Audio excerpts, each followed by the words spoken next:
તમારું? શીલા મિસ્ત્રી. બેન શું તકલીફ થઈ છે તમારે? કેમ તમે જન્મ દાખલાનું નોંધણી ત્યાં આગળ નગરપાલિકામાં ગઈ તો એમને એવું કહ્યું કે રજીસ્ટર ફાટી ગયેલ છે તો અમારે જો રેકોર્ડ નથી, ફાટી ગયેલ છે રજીસ્ટર. તો કે સેવા સદનમાં જાઓ. સેવા સદનમાં હું આવી તો એમના જે ડોક્યુમેન્ટ ગયા બધા આપ્યા. તો હવે કે છે તમે હજુ પાછા નગરપાલિકામાં જાઓ. તો હું કેવી રીતે જાઉં? નગરપાલિકાવાળા હાથ ઉપર તૈયાર નહીં કે અમારે જો નહીં તો ત્યાં રેકોર્ડ ના હોય તેમાં હું શું કરું? અને જન્મ દાખલો કેટલા વર્ષનો જૂનો હોય?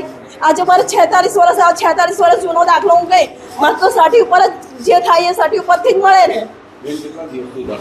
હું આ 15-25 દિવસથી ધક્કા ખાઉં છું.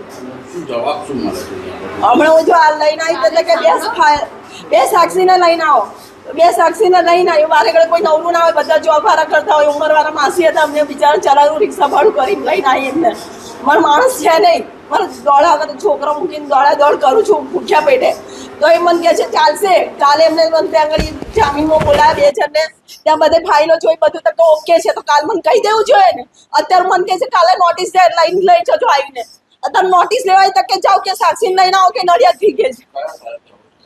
આમને આપ્યો બેને, જે મેન સાહેબ છે એમને નક્કી ફાઇનલ કરી દીધું કે 25 તારીખે તમે જઈ આવીને આપી જજો છપાઈને પેપરમાં. તમને કાલ નોટિસ આપી દેશે, તમે પેપરમાં છપાઈ. ઓકે, હું અત્યારે લેવાય તો પણ કે છે સાક્ષી લેવો નડિયાદ તો અહીંનો નહીં ચાલે. તો તમે કાલે જોઈશું. મેં એટલા દિવસથી ડોક્યુમેન્ટ આપે તો તમે જોઈશું.